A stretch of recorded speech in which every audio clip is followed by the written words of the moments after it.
Welcome students. Previous ক্লাসে আমি ideal gas equation derive করেছিলাম এবং সেখান থেকে কিছু প্রবলেমও আমি সলভ করেছিলাম। আজ আমি পড়াবো Graham's gas diffusion law and Dalton's law of partial pressure. দুটো টপিকই ইম্পর্টেন্ট, সুতরাং টপিক দুটো শোনো এবং প্রত্যেকটা পয়েন্ট খাতাতে লিখে রাখো। আজ তোমরা প্রথমে হেডিং করো গ্রাহামস গ্যাস ডিফিউশন ল। তাহলে আমরা বলছি গ্রাহামস গ্যাস ডিফিউশন ল। দেখো, এটা শেখার আগে আমরা জানবো যে what is diffusion of gas, এটা তো আগে জানতে হবে। তাহলে প্রথমে তোমরা লেখো ডিফিউশন অফ গ্যাস। তাহলে ডিফিউশন গ্যাস কি? দেখ, আমরা জানি কি হায়ার কনসেন্ট্রেশন থেকে লোয়ার কনসেন্ট্রেশনের দিকে এই গ্যাস মলিকুলের ফ্লো, এটাইকে তো বলি ডিফিউশন, তাই না? এবং এটা হবে স্পন্টেনিয়াসলি, তাই তো? তাহলে এখানে লেখো যে flow of gas molecules from high pressure to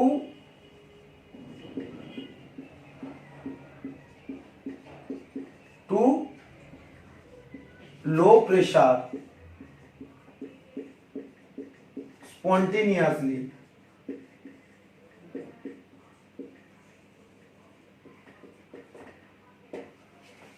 Is called diffusion of gas. ঠিক আছে, তাহলে কি বললাম? Flow of gas molecules from high pressure to low pressure spontaneously is called diffusion of gas. তাহলে ক্লিয়ার? এবারে আমরা শিখব যে রেট অফ ডিফিউশন। আমরা রেট কথা বা ভেলোসিটি অফ ডিফিউশন ব্যাপারটা বুঝি, যে ভেলোসিটি বা রেট কখন আসে, যে পার ইউনিট টাইমে কত ভলিউম গ্যাস ডিফিউজ হয়, সেটাই তো তোমার হবে রেট অফ ডিফিউশন। আমরা বলি না তার ভেলোসিটি, তার মানে পার ইউনিট টাইমে সে কতটা রান করে, কতটা ডিস্ট্যান্স সে রান করলো, সেটাই তার ভেলোসিটি। সেরকম ব্যাপার এটা। আমরা বলছি রেট অফ ডিফিউশন, তার মানে পার ইউনিট টাইমে কত ভলিউম গ্যাস ডিফিউজ হবে, এটা বলবো রেট অফ ডিফিউশন। তাহলে এখানে লেখো যে রেট অফ ডিফিউশন, ব্র্যাকেটে স্মল আর দিয়ে ডিনোট করি। তাহলে এখানে আমি একটু লিখে দিচ্ছি, লেখো at constant temperature volume of gas diffused per unit time is called rate of diffusion. Rate of diffusion, তাই তো? তাহলে কি বললাম? at constant temperature volume of gas diffused per unit time is called rate of diffusion. ROD করে দিলাম, rod rate of diffusion.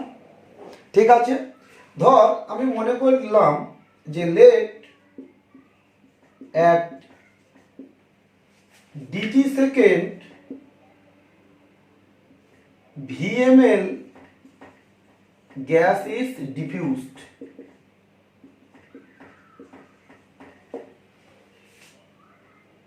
Therefore 1 সেকেন্ডে কত gas, per unit second কত গ্যাস ডিফিউজ হবে, V by dt ml gas is diffused. তার মানে ultimate এটা যদি আমি ডি না দিয়ে শুধু টি দিতাম তাহলে এখানে কি করতাম, টি আমি এখানে জিটি সেকেন্ড বলেছিলাম, না মানে আমি টি সেকেন্ডে বললাম যে let at T second V ml gas is diffused.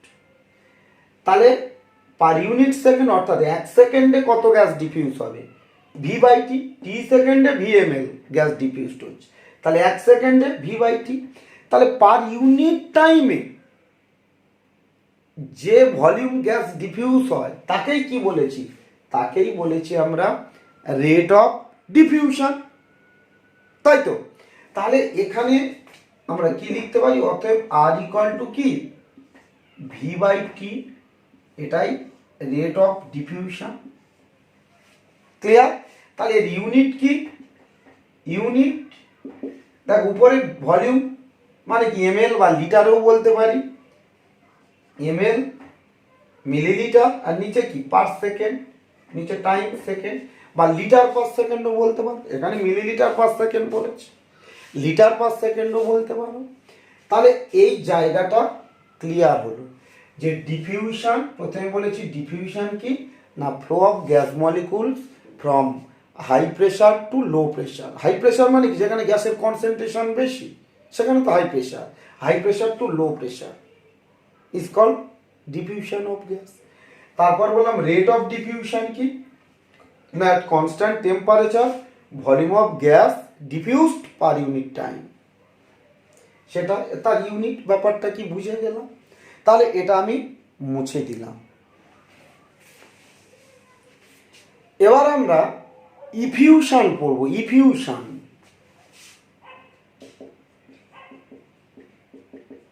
Effusion of gas, দেখো একটু আগে বললাম ডিফিউশন, এটা পড়ছি ইফিউশন, এটা আবার কি, ইফিউশন আবার কি, তাহলে এটা বোঝো। ধরো এই একটা ক্লোজ কন্টেনার আছে, এর মধ্যে গ্যাস আছে, একটা ক্লোজ কন্টেনার তার মধ্যে গ্যাস আছে, একটা ধর বেলুন তার মধ্যে গ্যাস আছে, আর এখানে একটা টাইনি হোল, টাইনি হোল মানে একটা সূক্ষ্ম ছিদ্র আছে, এটাকে বলি টাইনি হোল, সূক্ষ্ম ছিদ্র। তাহলে এই ক্লোজ কন্টেনারকে যদি বাইরে থেকে আমি প্রেসার এক্সার্ট করি, চাপ দিলাম, ধর একটা বেলুন আমি যদি চাপ দিই, তার যদি একটা এরকম টাইনি হোল থাকে সেখান থেকে, তাহলে গ্যাস কি হবে, বাইরের দিকে চলে যাবে।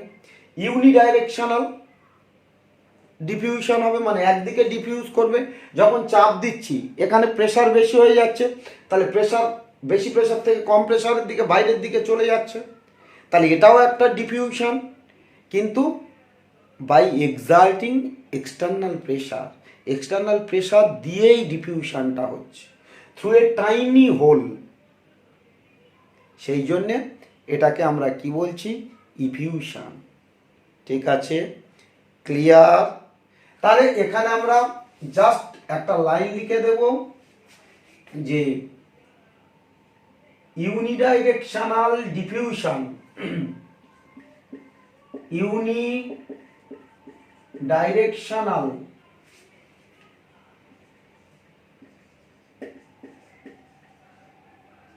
diffusion of a gas through a tiny hole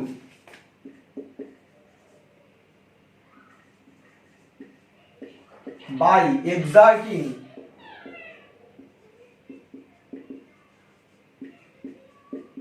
external pressure is called diffusion.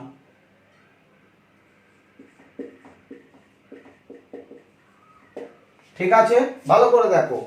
ইউনিডাইরেকশন, ইউনিডাইরেকশনাল মানে কি, একমুখ, ইউনি মানে one, unidirectional diffusion of A gas through a tiny hole, tiny মানে সূক্ষ্ম ছিদ্র, বাই এক্সার্টিং এক্সটার্নাল প্রেসার মানে বাহ্যিক প্রেসার এক্সার্ট করে বা exerting external pressure is called effusion. তাহলে ক্লিয়ার হলো, এই জায়গাটা ক্লিয়ার হলো ইফিউশনটা। তাহলে এই ইফিউশনের অ্যাপ্লিকেশান আছে, এই ইফিউশন আমাদের কি কাজে লাগে ইফিউশনটা? তাহলে দেখো অ্যাপ্লিকেশান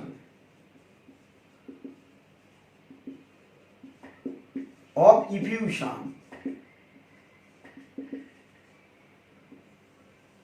দেখো ইফিউশনের অ্যাপ্লিকেশনে আমরা নাম্বার ওয়ানে বলছি, ধর একটা গ্যাস মিক্সার অফ গ্যাস আছে, এখানে তাদের ডেনসিটি ডিফারেন্ট আছে, তাহলে সেই গ্যাসগুলোকে আমরা কি করতে পারি? সেপারেট করতে পারি। বুঝতে পারছি? সেপারেট করতে পারি। যাদের ডেনসিটি কম তার আগে ইফিউজ হবে, আর যাদের ডেনসিটি বেশি তারা পড়ে থাকবে। ঠিক আছে? তাহলে different gases having different densities can be separated. তাহলে কি বললাম?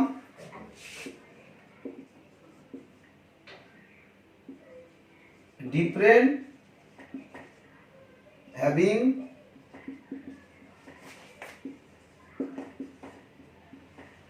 different density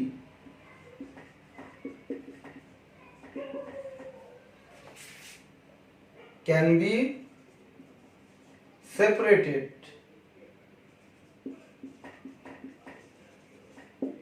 from their mixer.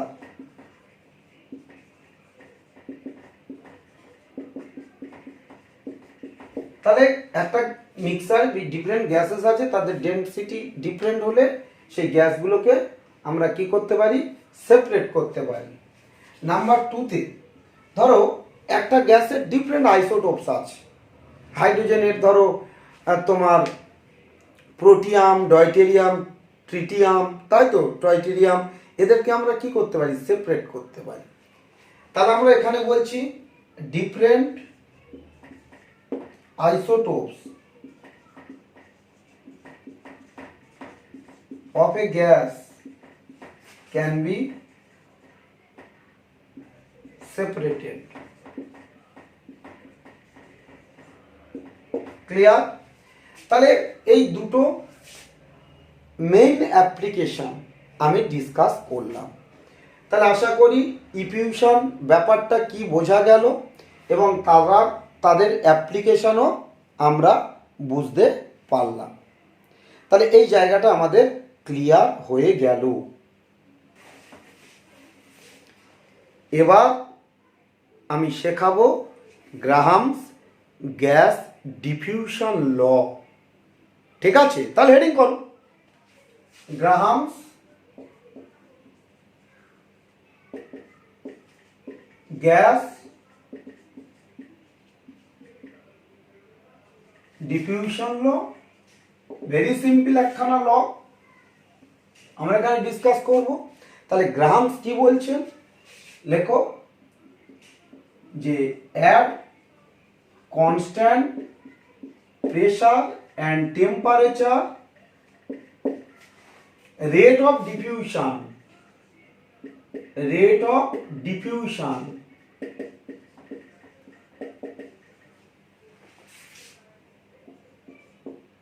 of a gas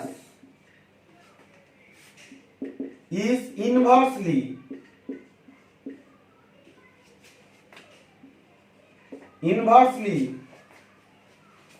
proportional to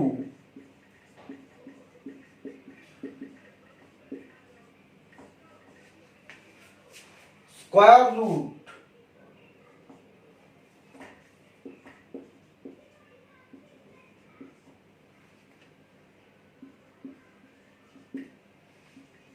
of its density and square root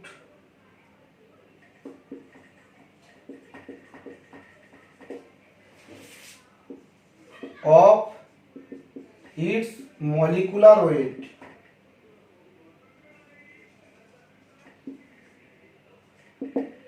ঠিক আছে?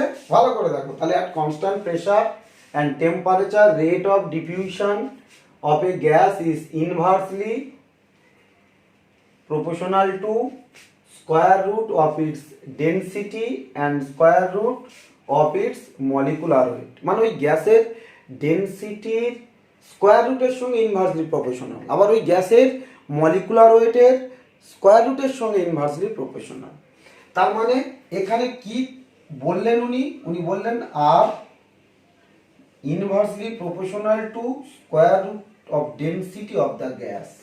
তাহলে ডিটা কি? গ্যাসের ডেনসিটি। এইটা হচ্ছে ম্যাথামেটিক্যাল ইকুয়েশন। তাহলে আমরা এই ইকুয়েশন নিয়ে তো আমরা কোনো প্রবলেম সলভ করতে পারবো না, অ্যাপ্লিকেশন কাজে লাগাতে পারবো না। তাহলে টু গ্যাসের ক্ষেত্রে কি হবে? R1 by R2, R1 by R2। দেখো প্রথম গ্যাসের যদি রেট অফ ডিফিউশন R1 হয়, দ্বিতীয় গ্যাসের রেট অফ ডিফিউশন R2, তাহলে কি হবে? এটা যেহেতু ইনভার্সলি প্রপোর্শনাল টু, তাহলে কি হবে? D2 by D1। তার মানে R1 প্রথম গ্যাসের রেট অফ ডিফিউশন, D1টা প্রথম গ্যাসের ডেনসিটি, R2টা rate of diffusion of second gas, D2টা ডেনসিটি অফ সেকেন্ড গ্যাস। তাহলে এই ফর্মুলা দিয়ে আমরা কিন্তু প্রবলেম সলভ করতে পারবো। অ্যানাদার বলেছিলেন কি? অ্যানাদার ওয়ার্ড বলেছিলেন যে মলিকুলার ওয়েটের স্কোয়ার রুটের সঙ্গে ইনভার্সলি প্রপোর্শনাল। তার মানে R inversely proportional to molecular weight M. Molecular ওয়েটকে আমরা কি ধরি? ক্যাপিটাল এম দিয়ে ডিনোট করি। তাহলে এখানেও আমরা টু গ্যাসের ক্ষেত্রে কি লিখতে পারবো? R1 by R2 equal to কি? Molecular weight of second gas by molecular weight of first gas. তাহলে এই ফর্মুলা দিয়েও আমরা প্রবলেম সলভ করতে পারবো। আবার দেখো আমরা জানি এই molecular weight equal to 2D। এই ডিটা হচ্ছে vapour density. Molecular weight equal to 2D, মানে কোনো গ্যাসের মলিকুলার ওয়েট তার ভেপার ডেনসিটি ডাবল হয়। এই ক্যাপিটাল ডিটাকে আমরা কি বলি? ভেপার ডেনসিটি বলি, তাই না?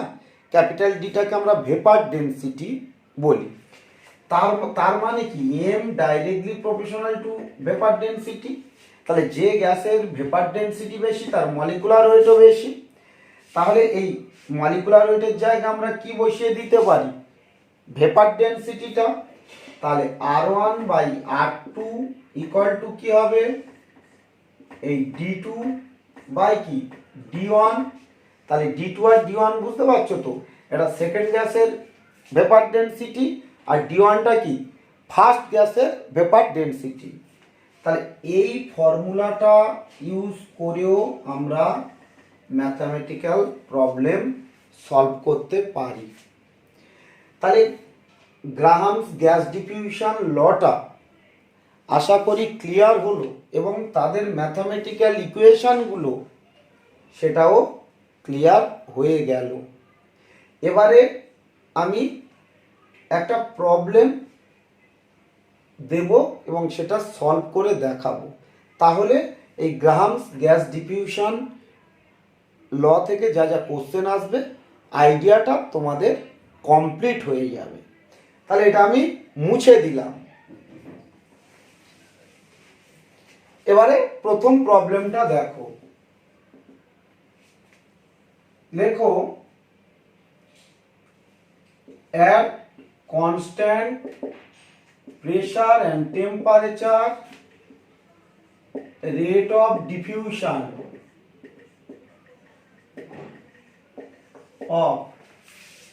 of a gas is 4 times greater than B gas। কি বললাম? at constant pressure and temperature rate of diffusion of A gas is 4 times greater than B gas if vapor density of B gas is 64, then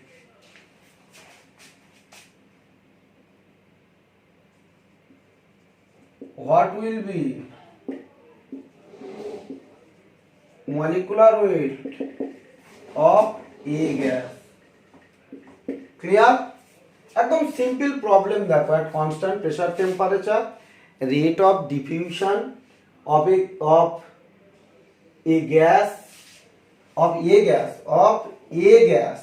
is 4 times greater than B gas.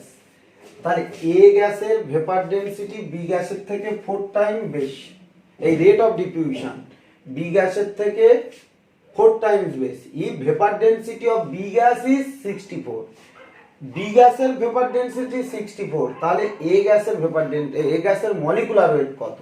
এখানে molecular weight calculate করতে বলা হয়েছে। তাহলে এই জায়গাটা ভালো করে দেখো। তাহলে আমরা এখানে কি ফর্মুলা জানি? ধরো R A rate of diffusion of A gas R rate of diffusion of B gas equal to কি জানি? Vapour density of B by vapour density of A. তাহলে এখানে আমরা বলছি তোমার এদের রেশিওটা কত? এ গ্যাসের রেট অফ ডিফিউশন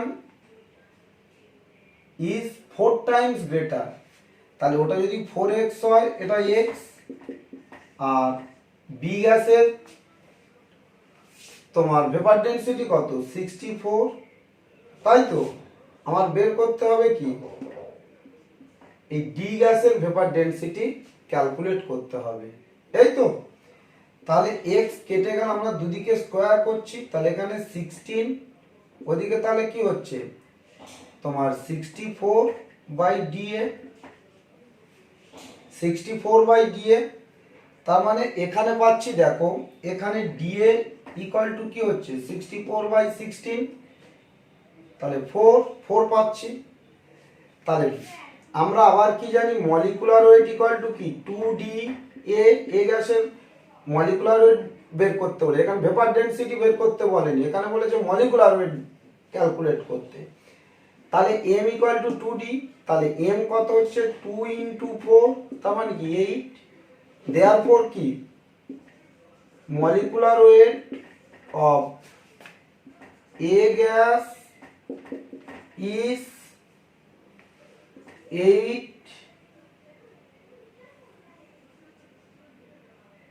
8 হবে। গ্রাম মলিকুলার ওয়েট হলে গ্রাম পার মোল হতো, শুধু মলিকুলার ওয়েট কি বললাম 8। তাহলে ক্লিয়ার, এই জায়গাটা ক্লিয়ার হলো, বোঝা গেল। যদি বলতাম গ্রাম মলিকুলার ওয়েট তাহলে এত গ্রাম পার মোল হতো, শুধু মলিকুলার ওয়েট 8। আশা করি সবাই এটা বুঝতে পারলে, এরকম যদি প্রবলেম আসে তোমরা খুব সহজে তার আনসার করতে পারবে। দেখো খুব সিম্পল প্রবলেম, দুটো গ্যাসের রেট অফ ডিফিউশন দেওয়া আছে, একটা ডেনসিটি দেওয়া আছে, আর একটা মলিকুলার ওয়েট ক্যালকুলেট করতে বলা হয়েছে। তাহলে এখান থেকে রেশিও থেকে আমরা যার ডেনসিটি দেওয়া আছে অন্যটার ডেনসিটি বের করব, ভেপার ডেনসিটি, আর ভেপার ডেনসিটি পেয়ে গেলে তার মলিকুলার ওয়েটও আমরা পেয়ে গেলাম। তাহলে এরকম প্রবলেম এলে আমরা খুব সহজে সলভ করতে পারব। তাহলে এটা আমি মুছে দিলাম। অ্যানাদার প্রবলেম লেখো যে at constant T and P 30 ml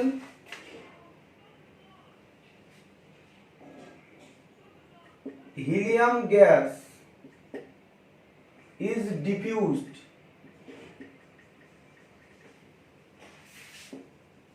at 10 seconds. এইবারে লেখো how much ml of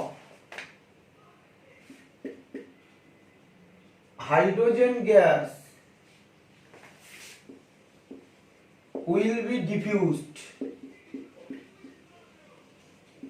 at same time. খুব সুন্দর, দেখো দারুণ প্রবলেম।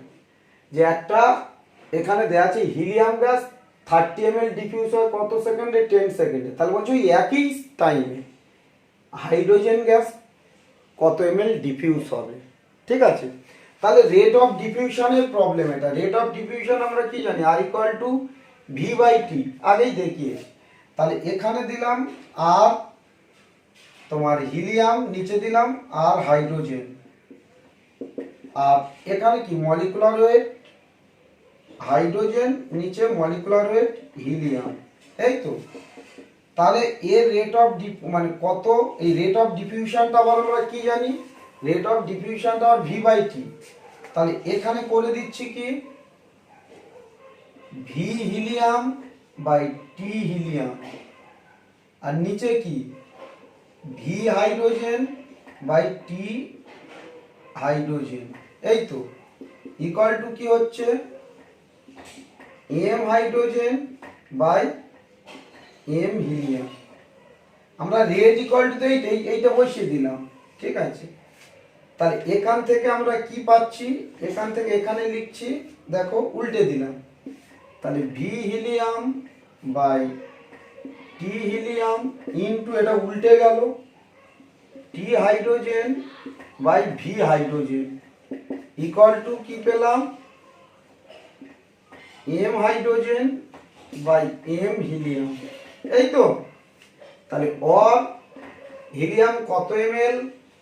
30 ml, কত সেকেন্ড? 10 সেকেন্ড। এখানেও দেয়া আছে তোমার হাইড্রোজেনের ক্ষেত্রে টাইম সেম বলা হয়েছে, তাই শুধু ভি হাইড্রোজেনটা বের করতে হবে। তাহলে এখানে কত? এখানে হাইড্রোজেনের মলিকুলার ওয়েট 2, হিলিয়ামের 4, তার মানে 1/2, তাই তো। তাহলে এখানে পাচ্ছি কত? 10 10 কেটে গেল, ক্যান্সেলড হয়ে গেল। তাহলে এদিকে স্কোয়ার করো, এবার দুদিকে স্কোয়ার করছি। তাহলে এদিকে স্কোয়ার করলে কি হচ্ছে? 30 into 30 by V hydrogen square, আর এখানে হচ্ছে 1/2, এই তো। অর কি পাচ্ছি এখানে? Or V hydrogen square equal to কি? এটা এদিকে নিয়ে গেলাম, এটার সঙ্গে মাল্টিপ্লাই হয়ে গেল। তাহলে 1800, অর এখান থেকে বলছি or V hydrogen equal two কত হবে? এদের স্কোয়ার রুট, এটা নিজেরা করবে। এত ml আনসার হবে। একদম সিম্পল, ভালো করে দেখো। এদিকে স্কোয়ার করলাম, এদিকেও স্কোয়ার করে দিয়েছি। তা 30 ইন্টু 30 হলো। এবার এটা ওদিকে গেলে 2টা এর সঙ্গে মাল্টিপ্লাই হয়ে যাচ্ছে। তাহলে স্কোয়ার রুট অফ 1800। তাহলে এরকম যদি প্রবলেম আসে আমরা খুব সহজে আনসার করতে পারবো। শুধু আইডিয়াটা, এখানে রেট অফ ডিফিউশন দেওয়া আছে, সেইভাবে আমরা প্রবলেমটা করলাম। তাহলে এই জায়গাটা ক্লিয়ার হলো। তাহলে এটা আমি মুছে দিলাম। এবার আমি নতুন টপিক পড়াবো, ডাল্টনস ল অফ পার্শিয়াল প্রেসার। তাহলে তোমরা হেডিং করো ডাল্টন ল অফ প্রেসার। দেখো এই জায়গাটাকে বুঝে নাও। ধরো একটা ক্লোজ কন্টেনার, এখানে গ্যাস আছে, এ গ্যাস, বি গ্যাস আর সি গ্যাস আছে। তাহলে এখানে গ্যাস ইন্ডিভিজুয়ালি, এই তিনটে গ্যাসের, হ্যাঁ, এই 3 গ্যাসের টোটাল প্রেসার মনে করি পি, মানে গ্যাস, তিনটে গ্যাস কত প্রেসার ক্রিয়েট করে? পি প্রেসার ক্রিয়েট করে, টোটাল প্রেসার। আবার এ গ্যাসের একটা প্রেসার আছে, পার্শিয়াল প্রেসার বলছি, পিএ। বি গ্যাস নিজে কত প্রেসার ক্রিয়েট করে এই কন্টেনারের ওয়ালে? পিবি। সি গ্যাস একা কত প্রেসার ক্রিয়েট করে? পিসি। আর টোটাল একসঙ্গে যদি প্রেসার দেয় কত হচ্ছে? তিনটে গ্যাসের একসঙ্গে প্রেসার, টোটাল প্রেসার কত? Capital P. আর এগুলো কি পার্সিয়াল প্রেশার। তার মানে পি ইকুয়াল টু কি হবে, পিএ প্লাস পিবি প্লাস কি পিসি, তাই তো। তাহলে এটাই ডাল্টনস ল অফ পার্সিয়াল প্রেশার। আর এই গ্যাসগুলো কি হবে, নন রিয়াক্টিং হবে, তার মানে এরা নিজেদের মধ্যে রিয়াকশন করবে না, ঠিক আছে। তাহলে ডাল্টন কি বললেন, ডাল্টন বললেন যে at constant temperature total pressure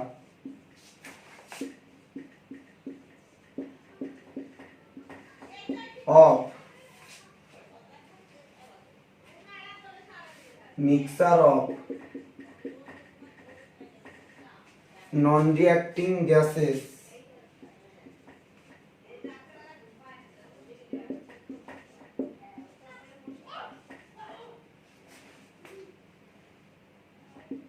is the sum of partial pressure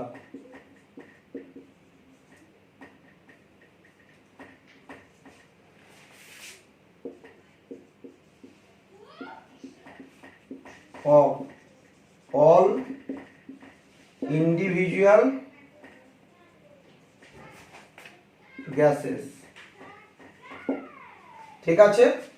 ভালো করে দেখো, তাহলে at constant temperature বললো কি total pressure of a mixture of non-reacting gases of a mixture of non-reacting gases is the sum of partial pressure of all individual gases। তার মানে যতগুলো gas আছে প্রত্যেক গ্যাসের পার্সিয়াল প্রেসারের সাম হবে ওই গ্যাস মিক্সারের টোটাল প্রেসার, ঠিক আছে। এটা কে বললেন, এটা বললেন ডাল্টন। তাহলে এটাই Dalton law of partial pressure. তাহলে এই জায়গাটা ক্লিয়ার হলো। তাহলে এখানে আমরা মেন জিনিসটা শিখলাম কি, কাদের ক্ষেত্রে অ্যাপ্লিকেবল, তাহলে ল ইজ অ্যাপ্লিকেবল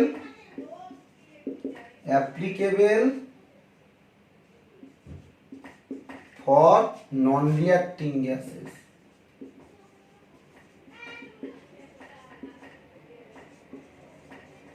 তার মানে যে গ্যাসগুলো কারোর সঙ্গে রিয়্যাক্ট করবে না, একে অপরের সঙ্গে রিয়্যাক্ট করবে না, সেই গ্যাসগুলোর ক্ষেত্রে কিন্তু এই লটা কি অ্যাপ্লিকেবল।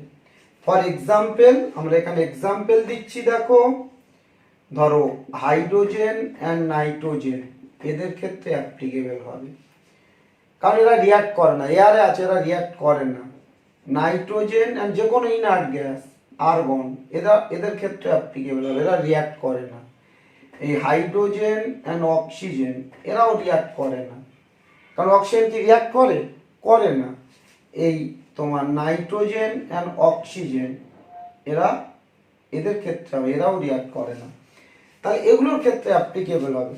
দেখো হাইড্রোজেন অক্সিজেন নর্মালি আছে কিন্তু এরা রিয়্যাক্ট করে না, রিয়্যাক্ট করতে গেলে এনার্জি দিতে হয়, আমরা কি এনার্জি দেবো কেন, নর্মালি কি রিয়্যাক্ট করে, করে না। কিন্তু কাদের ক্ষেত্রে অ্যাপ্লিকেবল নয় আমি এখানে লিখে দিচ্ছি, ধর অ্যামোনিয়া অ্যান্ড HCl দিলে কিন্তু এরা সঙ্গে সঙ্গে অ্যামোনিয়াম ক্লোরাইড হয়ে যাবে, তাহলে এদের ক্ষেত্রে এই মিক্সার অফ গ্যাসের ক্ষেত্রে অ্যাপ্লিকেবল নয়। ধরো নাইট্রিক অক্সাইড প্লাস O2 সঙ্গে সঙ্গে নাইট্রোজেন ডাইঅক্সাইড হয়ে যাবে, এদের ক্ষেত্রে অ্যাপ্লিকেবল নয়।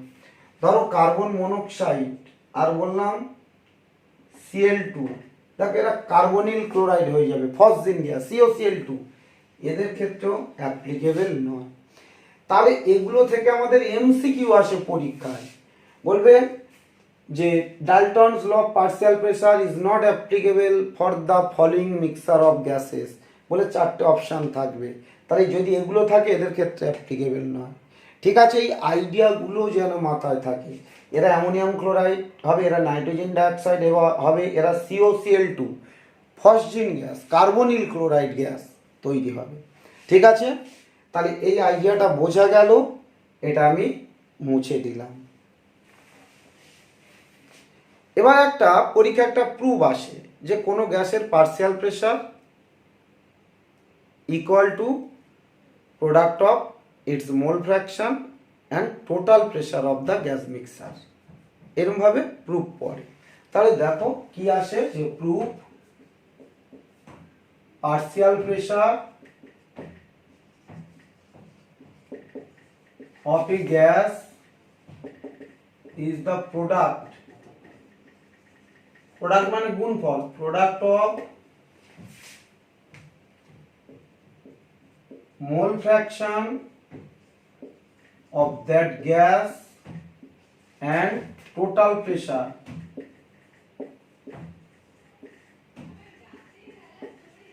of the gas mixture। ঠিক আছে, তার মানে এইরকম ধর একটা গ্যাসের আয়ত গ্যাস, আয়তম কোনো গ্যাস আছে, আই গ্যাস বললাম, তার গ্যাসের partial pressure PI equal to কি হবে, এই মোল ফ্র্যাকশন ইনটু কি টোটাল প্রেসার। এইটা আমাদের প্রুফ করতে হয়। তাহলে প্রুফ করতে গেলে আমাদের কিছু একটা ধরে নিতে হবে, অ্যাজিউম করে নিতে হবে। তাহলে আমরা মনে করছি লেট, লেখো A and B, two non-reacting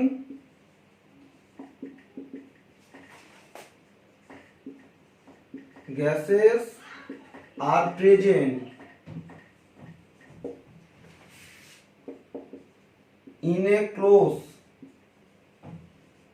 container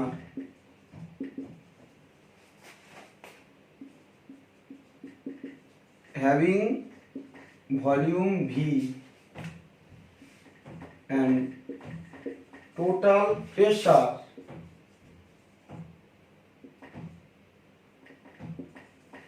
of the gas mixer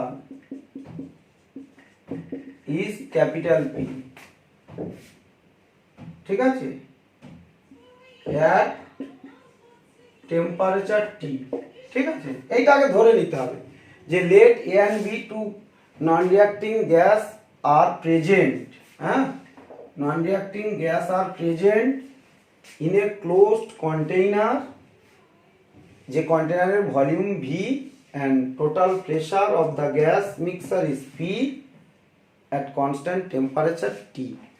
তার মানে এখানে একটা কন্টেনার, এখানে A আর B দুটো গ্যাস আছে নন রিয়াক্টিং, এরা রিয়াক্ট করে না, এই গ্যাসের টোটাল প্রেসার পি, এই কন্টেনারের ভলিউমটা ভি, আর যে টেম্পারেচারে রাখা হয়েছে সেই টেম্পারেচারটা টি।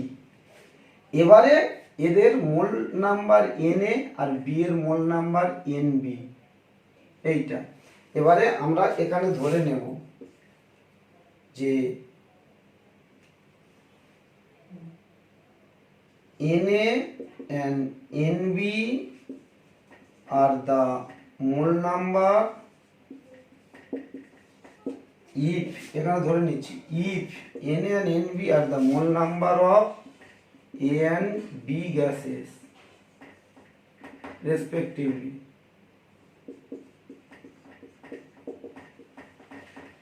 and Pa and Pb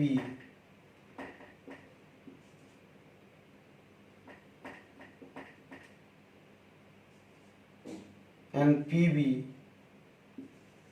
are partial pressure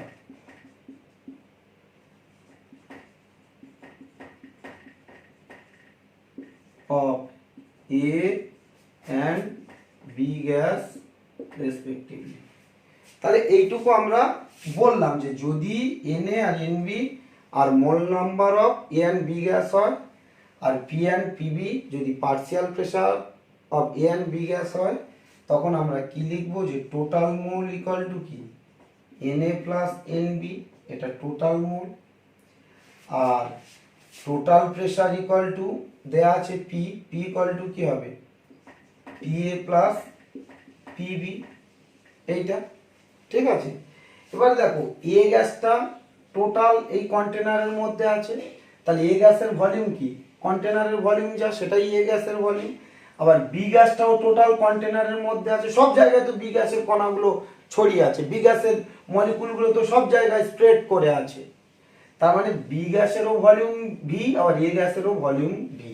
তাহলে যদি গ্যাসগুলো আইডিয়াল হয় তাহলে আমরা কি লিখতে পারি, এ গ্যাসের ক্ষেত্রে কি লিখতে পারি, পিএভি ইকুয়াল টু কি NaRT, এটা 1 নম্বর। আবার বি গ্যাসের ক্ষেত্রে কি লিখতে পারি, PbV ইকুয়াল টু NbRT, এটা 2 নম্বর। আর টোটাল গ্যাস কি P, তাহলে PV ইকুয়াল টু কি nRT, এটা কি 3 নম্বর। ঠিক আছে, তাহলে এবারে আমরা যদি 3/1 করি তাহলে কি পাবো, দেখো উপরে থাকছে PA আর নিচে থাকছে P, এখানে থাকছে কি Na আর টোটাল N, তাহলে Na/টোটাল N এটাই তো মোল ভগ্নাংশ আর এটাই তো পার্শিয়াল প্রেসার, অতএব কি পাচ্ছি PA ইকুয়াল টু কি, এটা মোল ফ্র্যাকশন, তার মানে কি তোমার কাইয়ে আর পিটা উপরে চলে যাচ্ছে ইনটু টোটাল প্রেসার বা এক্সএ ইনটু টোটাল প্রেসার, তার মানে এর পার্শিয়াল প্রেসার ইকুয়াল টু কি এর মোল ফ্র্যাকশন ইনটু গ্যাসের টোটাল প্রেসার। সিমিলারলি একই পাবো যদি তোমার 2 কে 3 দ্বারা ডিভাইড করি, এই যদি 2/3 করি তাহলে এখানেও পাবো কি PV ইকুয়াল টু পাবো NB/N ইনটু টোটাল প্রেসার, তাহলে এইটা ইকুয়াল টু কি মোল ফ্র্যাকশন, এটা তোমরা করেও দেখতে পারো। তাহলে PV ইকুয়াল টু কি XB ইনটু P, তাহলে ক্লিয়ার হয়ে গেল। তাহলে এ গ্যাসের ক্ষেত্রে পাচ্ছি তার পার্শিয়াল প্রেসার ইকুয়াল টু তার মোল ভগ্নাংশ, mole fraction into total pressure. আবার বি গ্যাসের ক্ষেত্রে পাচ্ছি কি বি গ্যাসের partial pressure equal to B গ্যাসের mole fraction into total pressure. তাহলে যদি আয়ত গ্যাস হয় অতএব কি বলতে পারি PI ইকুয়াল টু কি XI ইনটু P, এইটা প্রুফ হয়ে গেল। আয়ত গ্যাস হলেও একই হবে, এ গ্যাস হলে হচ্ছে, বি গ্যাস হলে হচ্ছে, তাহলে আই যদি একটা গ্যাস হয় তাহলে তার ক্ষেত্রে সেম হবে। তাহলে কি হয়ে গেল, প্রুফ হয়ে গেল। দেখলে তাহলে এই জায়গাগুলো ক্লিয়ার হলো, আমরা স্টেপে স্টেপে দেখালাম ব্যাপারটা। প্রথমে 3টে ইকুয়েশন করে নিলাম, এ গ্যাসের ক্ষেত্রে, বি গ্যাসের ক্ষেত্রে, টোটাল গ্যাসের ক্ষেত্রে। এবারে এই তোমার এখানে আমরা করলাম কি, এটা করছি 1/3, 1/3 করলে এটা পাচ্ছি, 1/3 করে এটা পাচ্ছি, আর 2/3 করলে এইটা পাচ্ছি, এটা 1/3 আর এটা কত 2/3। তাহলে এরকম যদি প্রবলেম আসে আমরা খুব সহজে সলভ করতে পারবো। এটা যদি প্রুফ পড়ে আমরা করে দেখাতে পারবো। আগে এই জায়গাগুলো একটু ধরে নিতে হবে, বা যদি না ধরে নাও তাহলে এখানে একে এখানে বলে দেবে টোটাল মোল N, তার মানে Na plus NB, total P pressure P, তার মানে PA প্লাস PB, এটা ধরে নিয়ে তারপর এটা দেখাবো। এত আর লিখতেও হবে না তখন, ঠিক আছে। যদি ল্যাঙ্গুয়েজে কোনো প্রবলেম হয় তাহলে লিখবে না, ধরে নেবে, ঠিক আছে। তাহলে এটা আমি মুছে দিলাম। এবার এখান থেকে আমি ছোট্ট একটা প্রবলেম দেখাচ্ছি, এরকম প্রবলেম পরীক্ষায় আসবে। লেখো যে at constant temperature 4 gram hydrogen and 14 gram nitrogen gas is present in a closed container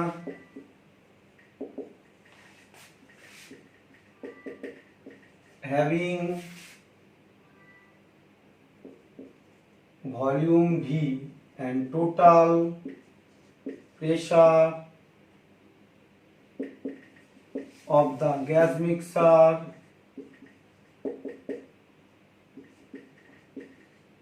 is 10 atm.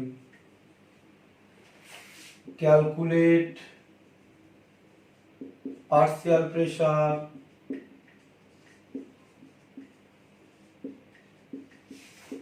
of H2 and N2 gas. ঠিক আছে, দুটো গ্যাস হাইড্রোজেন নাইট্রোজেন আছে, তাদের কে কত গ্রাম আছে দেওয়া আছে, আর ওদের টোটাল প্রেশারটাও দেওয়া আছে 10 atm। তাহলে বলছে ওদের ইন্ডিভিজুয়াল গ্যাসের প্রেশার কত। তাহলে এখানে আমরা আগে মোল নাম্বার বের করব। মোল হাইড্রোজেন, আমরা জানি মোল নাম্বার বের করার ফর্মুলা কি, এই মাস বাই মলিকুলার মাস, এটা আমরা আগে শিখেছি বেসিক কনসেপ্টে। তাহলে হাইড্রোজেনের মোল নাম্বার কি, ডাব্লিউ কত 4 গ্রাম, আর হাইড্রোজেনের মলিকুলার ওয়েট কত 2 গ্রাম, তাহলে 2। নাইট্রোজেনের মোল নাম্বার বের করব, নাইট্রোজেনের কত গ্রাম আছে 14, আর N2 তো N2 মলিকুলার ওয়েট কত 28, তাহলে এখানে 14/28, তার মানে 0.5। তাহলে টোটাল মোল কত, টোটাল মোল কত 2 প্লাস 0.5 ইকুয়াল টু কত 2.5। এই তাহলে আমরা জানি partial pressure of hydrogen equal to কি, মোল ফ্র্যাকশন অফ হাইড্রোজেন, একটু আগে প্রুভ করলাম, ইনটু টোটাল প্রেসার। তাহলে মোল ফ্র্যাকশন কত, হাইড্রোজেনের 2 আর নিচে কত এসছে, নিচে টোটাল 2.5 আর টোটাল প্রেসার কত 10, তাহলে এখানে 4, তার মানে 8 atm। তাহলে হাইড্রোজেনের পার্সিয়াল প্রেসার কত 8 অ্যাটমসফিয়ার। এবার নাইট্রোজেন, তাহলে PN2 ইকুয়াল টু কি, নাইট্রোজেনের মোল ফ্র্যাকশন ইনটু টোটাল প্রেসার, নাইট্রোজেনের কত তোমার 0.5/2.5 ইনটু কত 10, তাহলে এটা 2, সরি এটা কাটাকাটি করে হচ্ছে 4, তাহলে 2, তাহলে 2 atm। তাহলে ক্লিয়ার। তাহলে এরকম যদি প্রবলেম আসে আমরা খুব সহজে আনসার করতে পারবো। তাহলে আশা করি সবাই বুঝতে পারলে, এখানে কারোর কোনো সমস্যা রইল না। তাহলে গ্রাহামস গ্যাস ডিফিউশন ল আর ডাল্টনস ল পার্সিয়াল প্রেসারটা ক্লিয়ার হয়ে গেল আমাদের। তাহলে এখান থেকে এই ধরনের প্রবলেম যেই নিটে আসছে, তাহলে এলে আশা করি তোমরা পারবে। যা যা লেখাচ্ছি সব কিন্তু খাতাতে লিখে রাখবে। তাহলে এটা আমি মুছে দিলাম। পরের ক্লাসে আমি কেটিজি অর্থাৎ কাইনেটিক থিওরি অফ গ্যাস নিয়ে ডিসকাস করব। আজ আমি এই পর্যন্ত রাখলাম।